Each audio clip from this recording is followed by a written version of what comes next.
Hong Kong, a city known for its immense wealth, the tallest skyline in the world, and a lifestyle to suit its 32 billionaires. After spending a month travelling around mainland China and exploring a lot of the Far East, Emilia and I decided to pay a visit to the world-famous city, and some things definitely took us by surprise. It's our first ever day here in Hong Kong, and after travelling mainland China, we can't believe we've never been here. Before we start exploring the city, we're going to head up to the tallest point. Now, a way to see how many skyscrapers there are in this city is to go up to Victoria Peak, which is the tallest point in the city. To get up to Victoria Peak, we have to take this special little tram. It's like a funicular railway, and apparently it was like the first one ever built in Asia. It's quite hard trying to navigate around this city. I think the GPS is thrown off by all like the massive buildings because it says you're in one place, but you're actually in another. How the direction is going. Bit confused because it says I'm over there, but I'm actually here. Right, I'm pretty sure this is it, the Peak tram. That's where we're trying to go, isn't it? Yeah, that's it. Hopefully we can get some tickets now. So I just quickly booked it on Klook because it saves waiting in this massive long line, and so we can literally go straight through and get into the queue to get onto the funicular. Thank you. Please hold the handrail. Please hold the handrail. Here we go.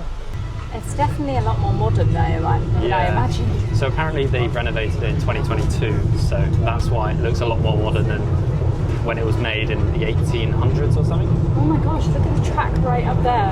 Oh wow. We're going to be going right up. So steep. I have one thing to say though, I'm very glad that we're not walking up. Yeah. Because this looks steep. You're at such a funny angle. Wow, look at this city. It's so cool because the jungle's starting to mix with like all the buildings. My ears are popping. Yep, same. So here we are, we have nearly reached the top of Hong Kong. I'm not sure this is the very top, but one of the top parts of the city. Here we are, now we can see how many flipping skyscrapers there are in this city. Look at this place. There is over 500 150 meter or taller buildings in this city. How crazy is that? So right now we're actually on an island. This is the main Hong Kong island, and you can see the sea over here with the other islands in the distance. There's actually 263 islands that make up Hong Kong. It looks so beautiful around here, and some of these islands are actually uninhabited, and I kind of want to go almost take a boat and explore them or something. Apparently up here is where a lot of the wealthiest, the richest people in Hong Kong used to live. So some of these buildings probably cost millions and millions of dollars or pounds or whatever you want to call it. And the views they must have is insane, right? I mean, I can't even imagine. That must be so cool. We have left that busy kind of viewpoint area now, and we're walking along this beautiful trail. It is so much quieter here. We're kind of amongst the jungle and the forest. This is what a lot of Hong Kong is like. The urban areas are really built up, but then once you escape, there's just like nature everywhere. We have come out at another viewpoint, which I would say is probably a little bit better. We feel so much more amongst the nature now. And look at this view, it is actually insane. I feel so much closer to the buildings as well. You're probably wondering why on earth are there so many skyscrapers? And that's because there is kind of a limited amount of land area. And so they try and build these mini small skyscrapers and build up, because then you don't have to pay for as much land. As you guys are aware, we use the Klook app to get to the top of this peak. And thankfully, Klook are also the sponsors of today's video. If you don't know who they are, then you're missing out. They have lots of experiences from thousands of destinations all around the world. Now let's talk about pricing, because that's probably matters the most. They can't be beat. And right now, if you use the promo code JOELFRIEND, you actually get 10% off your very first experience. Now let me just grab my laptop. I'm going to show you how easy it is to use Klook. They support over a dozen languages and over 40 different currencies. So no matter where you're from, you're going to feel completely at home using this platform. You can book all your experiences under one roof. So here you've got transport. You can go on like the Japanese bullet trains. You can book hotels, attraction tickets like theme parks, water parks. The other thing you can do is just download the Klook app. Then you've got everything from access from your smartphone. It only takes a minute to download, and you can start booking for your experiences wherever you are going in the world. Check out Klook with the link in the description, and don't forget to use that promo code JOELFRIEND. Get your money off.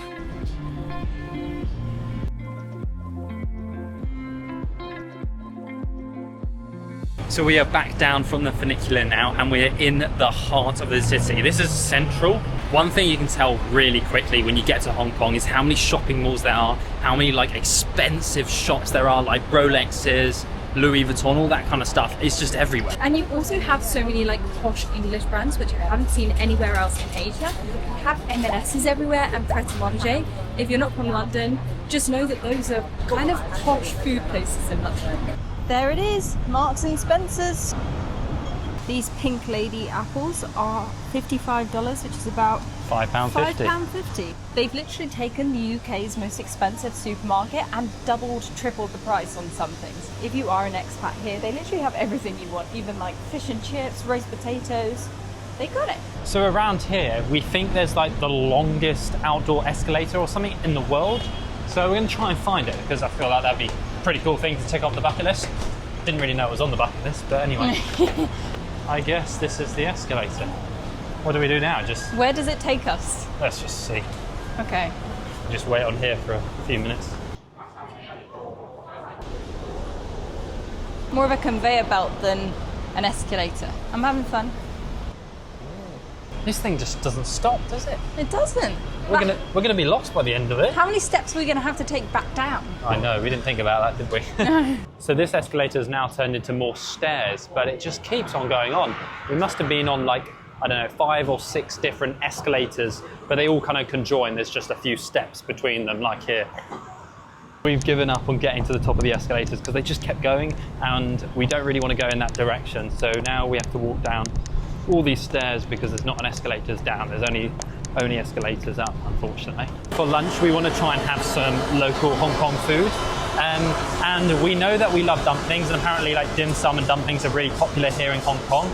I think I've just seen a dim sum place because it's called dim sum, so I'm guessing that's dim sum. One dim sum. Hopefully this is a good place. Okay, thank you. Thank you. Wow.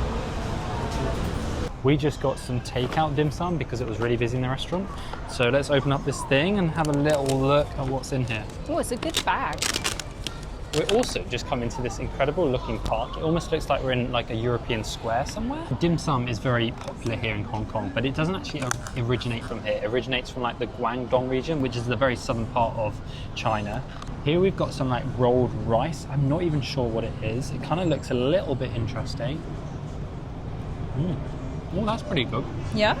Doesn't have like super amounts of flavour. Oh, maybe we need to add some sauce because they've given us some sauce in this little takeout. Chili oil and Worcestershire sauce. Worcestershire, isn't that like... That's like British, isn't it? Yeah, I thought it was. Worcestershire is in the UK. Actually, we do have some soy. I probably should have put that on my dumplings. Oh, these are tough. You're scoffing that down, it's good. And it's so good. It's genuinely really good. We might have to go back and get some more. Okay. For 2 dumplings, it was like 20 Hong Kong dollars, which is like £2. Also pretty affordable. One thing which is quite crazy here is there's like not much traffic at all. And that's apparently because Hong Kong is one of the lowest car ownership places in the world. People just don't own cars here and they just take the metro, probably because it's just so much quicker and easier. One of the common ways to get around the city, which is quite famous here, are these little tram things. They almost look like double-decker buses. Emilia said earlier that they kind of remind me of the bus in Harry Potter because they're so narrow and thin. You know, like the triple-decker bus in The Prisoner of Azkaban? It looks like that. Guys, why the long faces? But we actually have no idea which bus to get on. We're a little bit this confused. Yeah, let's just get on. Okay. Here we go then. We don't actually know where we're going because we just got on a random tram, but it's cool. It's almost like a sightseeing thing because the windows are all open. It's quite nice and breezy. Although it's so windy today suddenly.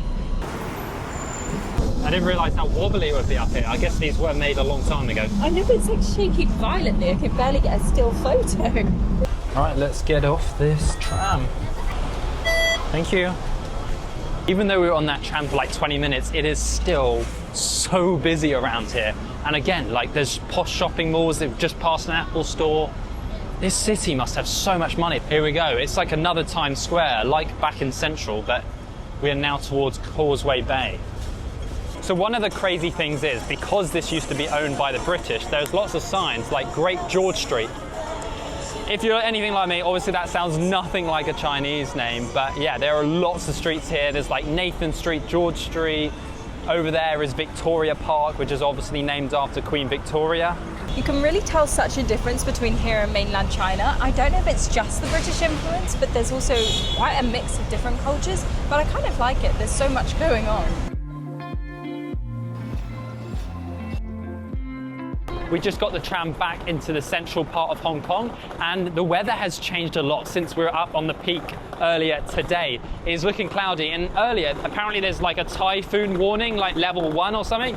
Hopefully, I'm sure it'll be fine. We're in a very big, safe city, but yeah, just something, well, I'm not really used to. Apparently it's quite common to get warnings here, but I don't think they've had a bad typhoon In a while. that I'm aware of. Yeah.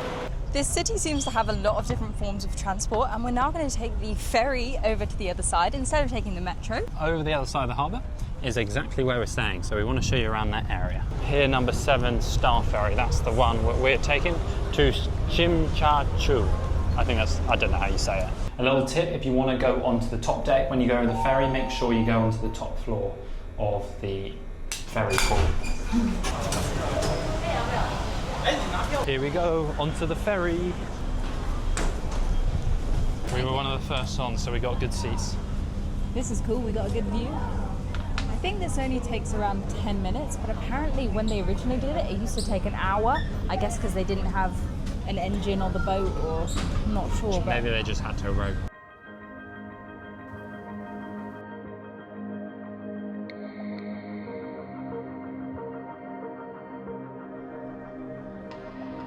Now we are on the other side of the river, and you can actually see the peak we were on. I think it's the one up there, you can kind of see the building, and then we walked around to that other bit behind that massive building. We're just staying 5-minute walk from this harbourfront, which is honestly like prime location. It is a really good location for exploring Hong Kong, especially if you're here as a tourist. Even though it's in a good location, it definitely isn't as luxurious as you may think. However, that does mean that it is actually a very affordable place to stay here in Hong Kong. So 2-minute walk from the harbour front, and then we are another 2 minutes walk just down this road. But look, we have a Sheraton on the right and the Peninsula Hotel on the left, with a Louis Vuitton on the bottom floor. So this is where we're staying, just behind me in Chungking Mansions. Now, from the outside, it just looks like, you know, any old building here in Hong Kong, but this one has quite a wild backstory. Let's cross the road and take you into where we are staying then. Here we go, Chungking Mansions. This place is a little bit different from other places in Hong Kong.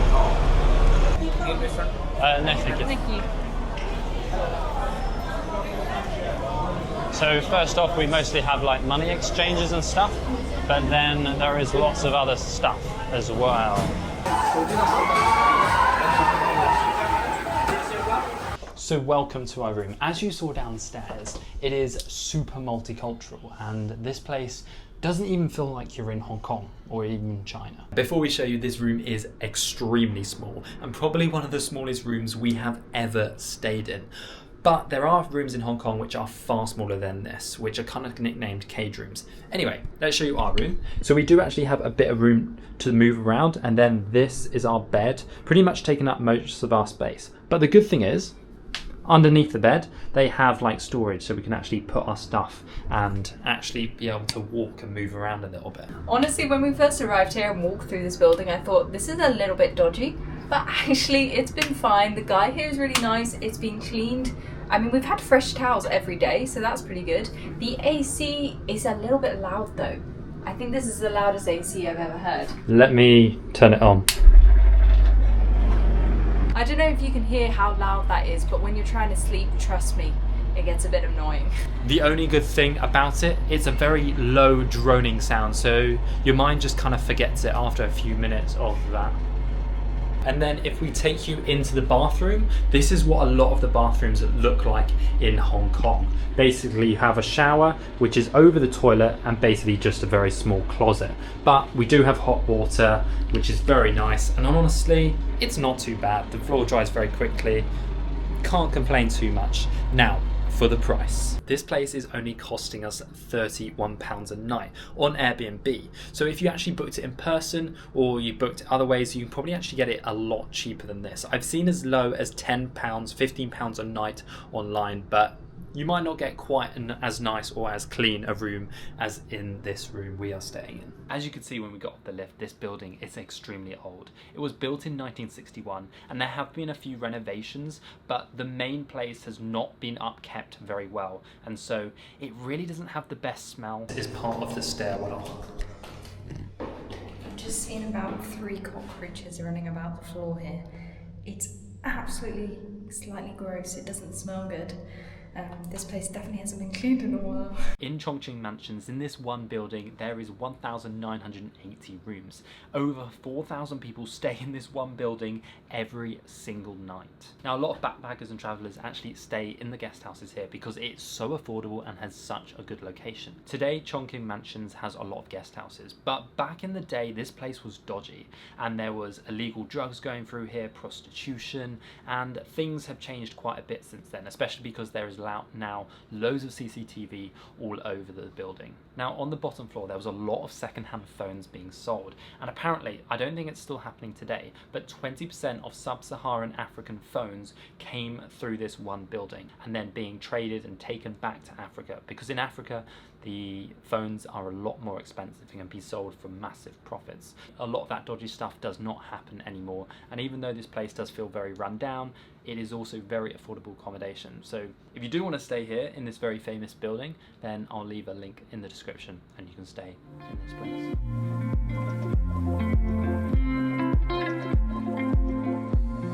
I tell you, Hong Kong definitely comes alive at night. It just gets so much busier. I don't know where all the people come from. Anyway, we're going to be heading out to another spot in the city, which is very different to where we were earlier. It's not super modern, it's not like the super futuristic part, but it's still nonetheless very interesting. So here you can see there's actually a mosque, so it kind of shows this area is such a multicultural area, not just Chinese or Hong Kong, but Indians, Pakistanis, everyone living in this city. Right, let's head on the MRT and head to where we're going. I can't get over how long these MRT stations are. Like, the actual train itself must be like gigantic. I can't even see the other end. Can you see the other end? It just goes on forever. It's so busy, it's so chaotic. I don't like how busy it is. Oh, here we go. I guess it is rush hour right now. Got some really cold AC on this train. Yeah, it's quite nice to be fair. I like it. I hate it. I hate the cold. All the subway stations in Hong Kong actually mostly have different coloured backgrounds, and that's because when they first built the subway, lots of people in the country were illiterate, they couldn't read, and so that they used the colours so that people would know what station they're at. We have just arrived at Temple Street. It's basically like a busy street marketplace here in Hong Kong. It's very popular for tourists, and I'm not sure if it's popular for locals. Let me know in the description, but it is bustling here too. Look at this. Got all the beautiful light lanterns up on the ceiling. This must be where lots of people are eating. This must be the good spot. Ready for some food? Yeah, this feels so different to like all the pret-a-manger's and M&S's in the central Hong Kong area. Yeah, this is like Southeast Asia, street market, quick food, noodles. Smells good though. Wow, here we go. There's the proper Asian street food. Oh yeah, okay. Thank you. 1 beer, 2 beer. This? Okay. No? Maybe, I have a look first. Wow, that lady really wanted us to order a beer like straight away as we sat down. Right, here we have the Blue Gull. And I don't think this is a Hong Kong beer because it says German brewing tradition, so yeah. How is it?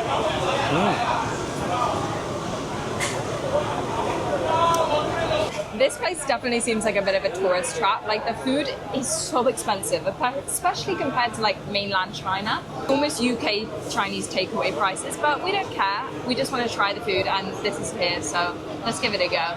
I think we have to remember we are in Hong Kong, so it's not going to be the same as like mainland China, but just feels like a little bit of a rip-off. Maybe let us know in the comments if it actually is or not.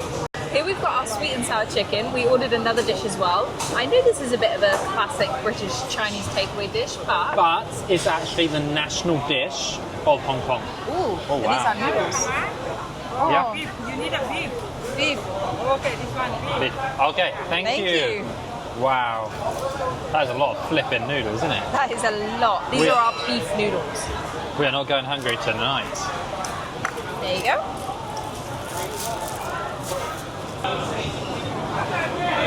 They're like the vermicelli rice noodles rather than like thicker noodles. I always feel like the food we have in the UK, Chinese takeaway, actually comes from Hong Kong because of our connection with Hong Kong rather than proper China, you know? The food in mainland China was definitely a little bit different from this. I don't think we ever saw sweet and sour on the menu, whereas sweet and sour in the UK is very popular. Wow, that man was intense, wasn't he? But he wasn't camping. That was a very good meal. Just make sure you count up how much your meal should cost, because they tried to charge us more, but I always count it up when you're in somewhere like this because you never know. And they did try to charge us more, so just count your money and you'll be all right. I know initially we said the food was good, but on second thought, I think that sweet and sour literally just didn't have any flavour. I definitely feel slightly ripped off. I don't know if maybe that's how sweet and sour is supposed to taste, but to me there was like no flavour, no salt, and I feel like salt is used a lot in Chinese food. Obviously been to a lot of Asian night markets, and it's kind of the typical things that you're selling all types of stuff on a fairly cheap scale. So now we have just come down to the harbour front. This is where we were earlier, but now all the lights are on, and honestly, how beautiful does it look? It looks incredible. Like the skyline here is like nowhere else. And in about 5 minutes time, so at 8 o'clock, there's actually going to be a light show. I think this goes on every night, and I hope that the whole skyline is going to light up a bit, but we'll see. I think the light show is about to start any minute now.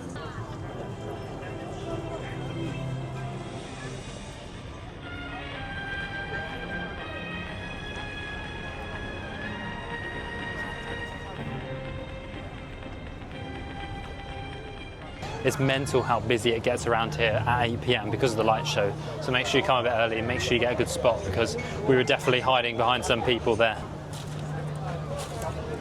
Walking around this harbour area with the light show and everything, it just feels like such a wealthy city. It does remind me of Singapore in some ways. It feels so classy in the waterfront. Look behind me.